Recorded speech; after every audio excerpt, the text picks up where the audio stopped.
Hey guys, another update.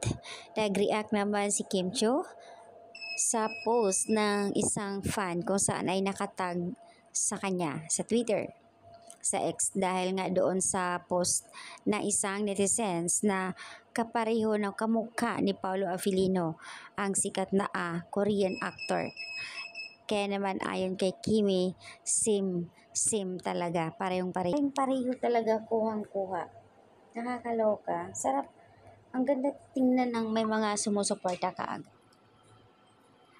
Napatingin nga si Kimi sa sarili mong biyonben. OMG, mapapa-OMG ka talaga dito sa post. Ang galing. Another sim hashtag. So may bansag na ngayon kay Kimi. Sim ha. Perfect couple ng Korea and Pinas. Walang pinagkaiba as in. Pare-pareho mga galawan yung mga photos nila.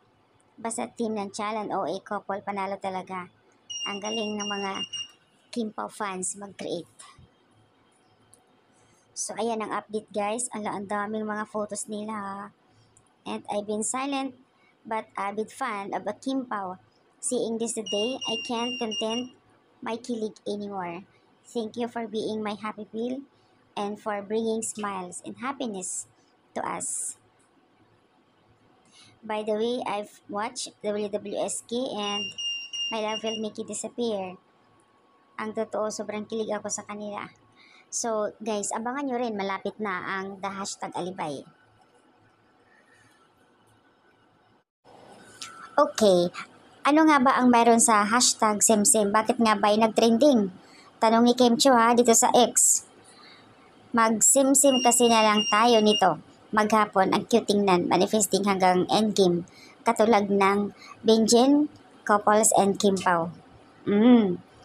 Siyempre, paano hindi magti-trend? Talaga ang dami nakatag, ang dami nagpo-post dito. Na pare-pareho kasi yung mga photos nila at yung mga gesture nila.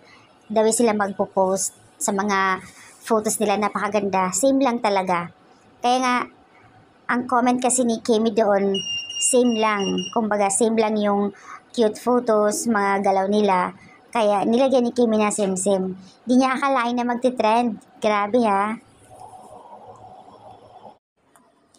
Paano nga ba naman hindi mag-trending Ang tanong ni Kimi, hala, anong meron? Bakit nag-trending ang same?